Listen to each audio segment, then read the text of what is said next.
1, 2, 3, 4. Well, you got it. Hi, I'm Adam McDonald, Operations Manager with City of Kingston Public Works, and I'm here to tell you more about winter maintenance. I'd like to recognize Kingston is on the traditional homeland and territory of the Anishinaabe, Haudenosaunee, and the Huron-Wendat, and thank you to these nations for their care and stewardship. A little about me, I'm originally from the BC Lower Mainland, and my ancestry is Irish-English. Hello, my name is Rob Hoser, and I'm your host of Tell Me More, the City of Kingston podcast. Joining us today is Adam McDonald, who you heard off the top, and our producers Paul Whittingham and Heather Brown. Winter. Well, it happens every year at roughly the same time, and yet it's always a little jarring. The cold, the ice, the snow, and the constant, shoveling. Yuck. But you know who isn't surprised or taken off guard by the consistent arrival of winter? The public works departments of the nation, including the heroes at City of Kingston.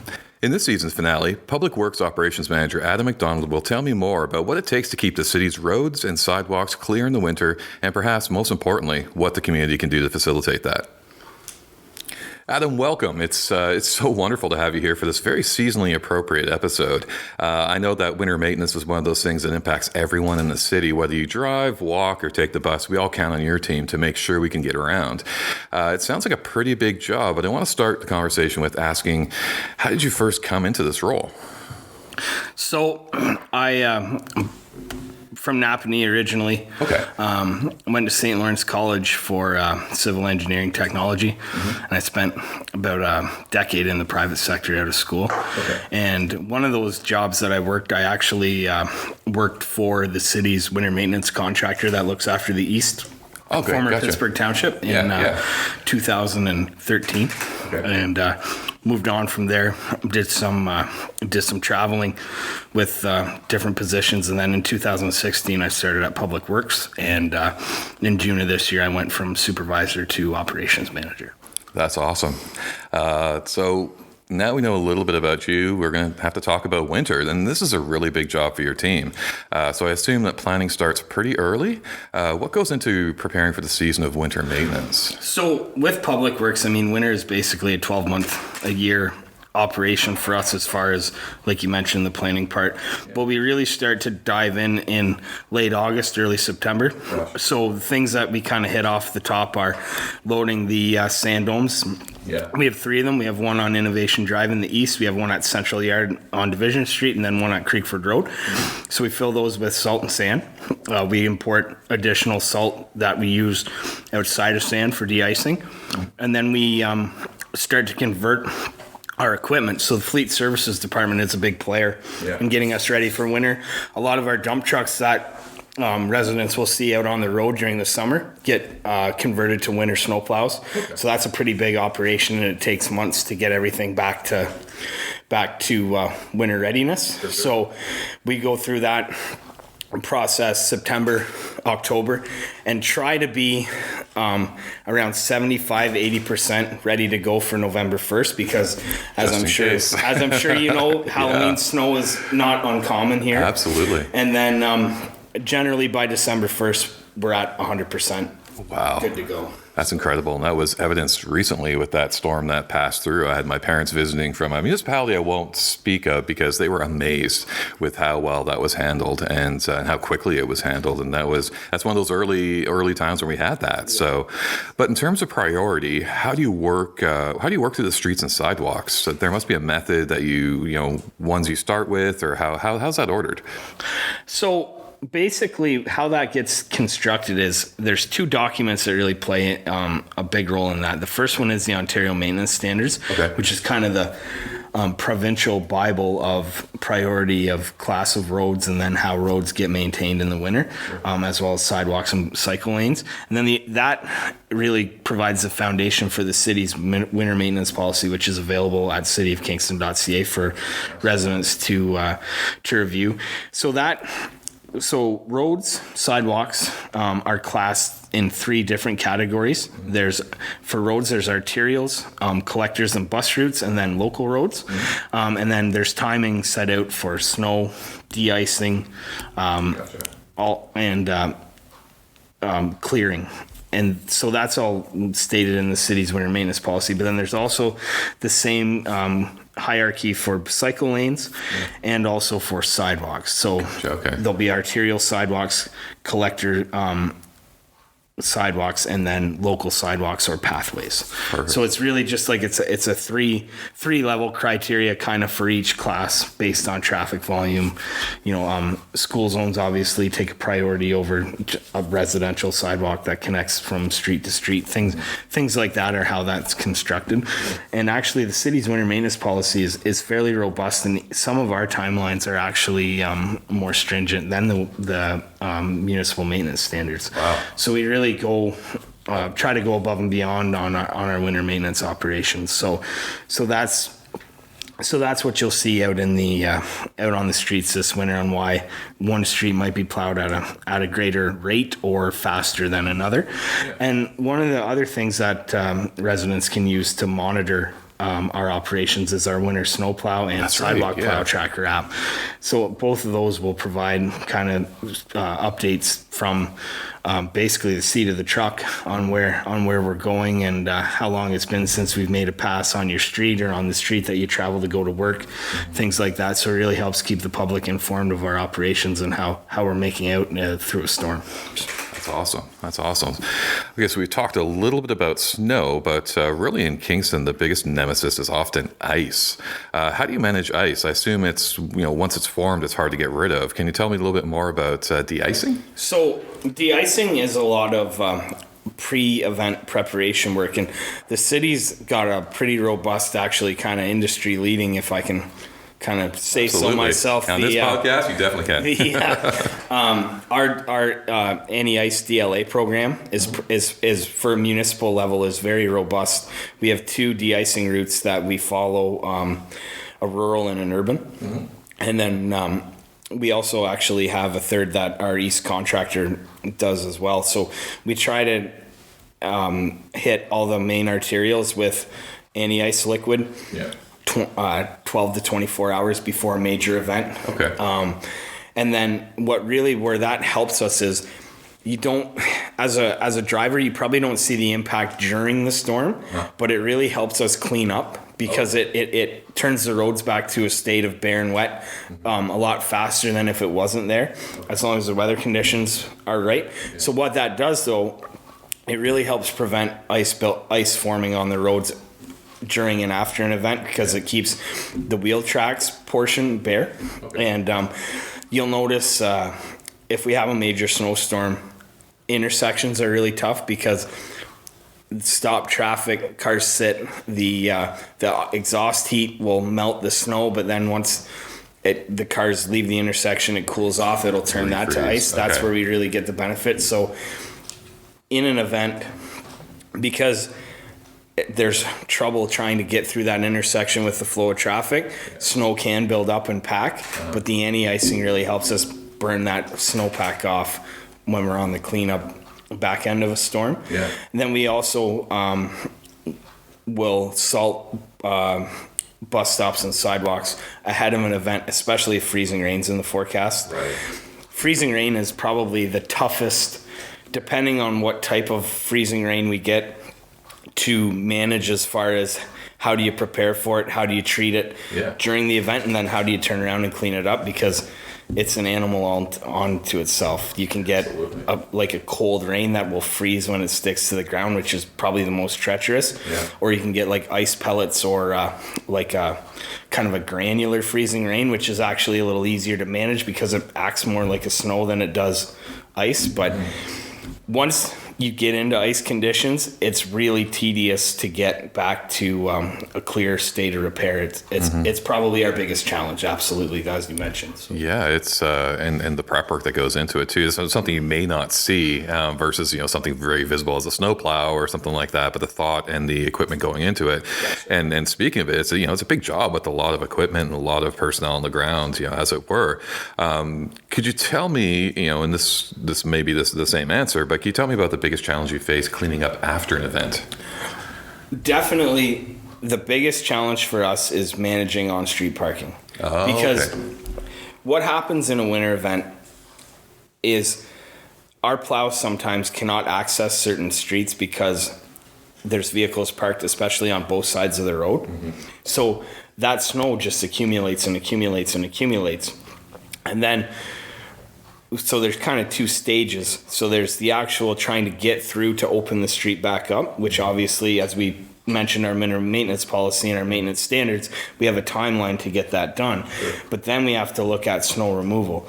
So in snow removal, predominantly is focused in the downtown core, but we do some snow removal out in the West End in where there's off street parking. Yeah. And to get in, move vehicles that are parked.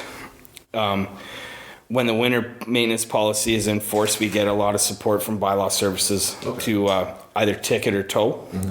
But the volume of parked cars can really impact how we perform during an event, and then how fast we can clean up after the event. If there's a lot of cars to move, obviously it slows down our operations. But generally, for bike lanes and areas like Princess Street, Brock, Johnson, Queen, 6 to 8 inches or 15 to 20 centimeters in an event triggers a full snow removal operation, which is an overnight operation with a lot of heavy equipment and multiple dump trucks. And the city has 2 large volume snow blowers. And so that's a time-consuming process as well, right? We're weeks to get through everything we need to get through, and hopefully we don't get another winter event on top of the one that we're currently working on, right? So some of that will play into the enactment of our significant weather event. Which is something that's new within the last 2-3 years, where the city has the ability to declare a significant weather event. And basically what that means is until such time that we can meet our maintenance standards, we're considering it an active event. So to reflect it back to the winter parking restrictions and the new pilot project that council's enacted with December and March as being kind of flexible months, where unless the city notifies that there's a significant weather event, on-street parking is available.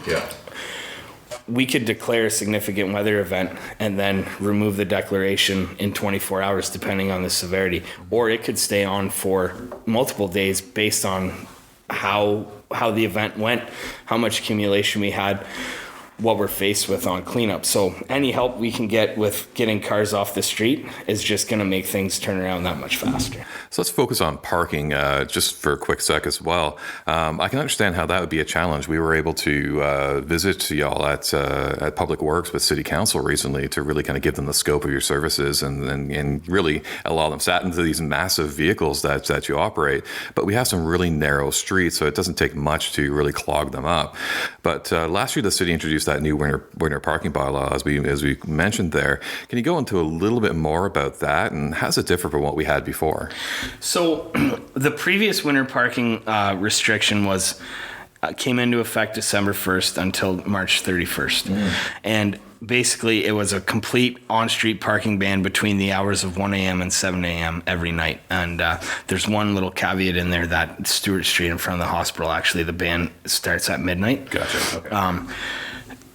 What City Council had came to both transportation services and as a policy piece, and then Public Works as a maintenance piece, was in December and in March, there seems to be long periods where we either currently, as we're living through right now, no snow on the ground plus temperatures, we were always out with bylaw services ticketing cars because they were on the street. And we got a lot of feedback from that saying, I don't understand why I'd get a ticket when there's no snow on the ground. So that was taken into consideration. So what we've changed on the months of December and March is kind of a hybrid model where the city will declare a weather event and enact the winter parking bylaw. Oh, okay. So we'll provide notice through social media and communications by 4 p.m. of the day of the event that on-street parking will be suspended for a certain amount of time. It's open-ended. Again, we don't know how long the event's going to last and how long our cleanup is going to be. But then we will then re-announce when the ban's been lifted and folks can go back to parking on the street. but we still maintain the full ban in January and February. Okay, that makes sense. So yeah, it's not the blanket policy in January and March, but it's a little bit more carefully applied, and all the more reasons to subscribe to some of the communications and some of the social media and such like that that the city puts out, so you can keep up to date on all that kind of things. And it sounds like to me, the best thing we can do as citizens in the city is to help you keep our vehicle off the streets when it snows. Especially if there's snow in the forecast, regardless if it's December, January, February, or March. Yeah. It really allows us to get through things fast. And I think a lot of kind of misunderstanding of the winter parking bylaw is that it really only affects the downtown core. Mm-hmm. But for our operations, it affects the entire city. We have a lot of on-street parking in the east in Greenwood Park. We also have a lot of on-street parking in the west end, Catwoods, Woodhaven, even Henderson area. And the more cars off the street, the better we can perform our work. It's just that simple. We can do it faster, safer, and do a better job. Right. Absolutely. Yeah. So I know I've had some discussions with some of the new councillors about things like you plow a route. Do you go back through and clean it up? And sometimes we just have to, because we can't access the entire route, or, cars have moved over the course of the event. So, someone will call in and say, hey, you didn't plow our street. Well, we didn't plow your street because we couldn't access it. Mm-hmm. Well, now the cars are moved. And as we mentioned earlier, we follow a route system that has timelines incorporated. Sometimes it's hard for us to get back to a spot in a timely fashion when we're still focusing on other areas, right? So it really helps. The less cars on the street, the better. It's just that simple. So yeah, and I think it's an easy way we can contribute and start this partnership with your team, because they're in those trucks all hours of the night, and it's super hard work and doing what we're doing. So at least we can take our vehicles off the road to do so. But Adam, I can't thank you enough for taking the time today to speak with us. For listeners looking for more info, we have links in the show notes, including how to stay notified of parking changes, because obviously that's a super critical aspect of this as well. And as mentioned earlier, this was our last episode of season 2. It's hard to believe it, but we'll be back next month with some details about some exciting new changes coming to Tell Me More. So stay tuned. Thanks again, Adam. Thank you.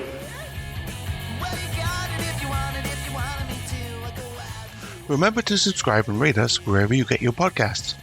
If you have a topic for a future episode, tell us more. Tweet at City of Kingston #TellMeMore, or send us an email at tellmemore@cityofkingston.ca. For more on this episode, visit cityofkingston.ca/podcasts. Tell Me More is produced by the City of Kingston's Communications and Customer Experience team.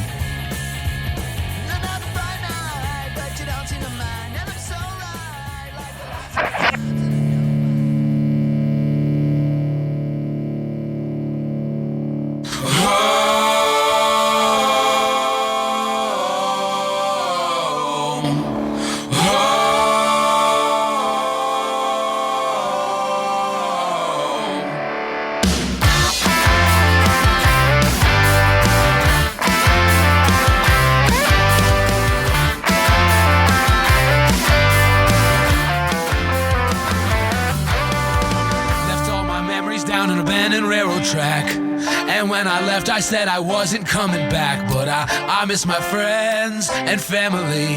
I even miss my worst enemy. Take me home.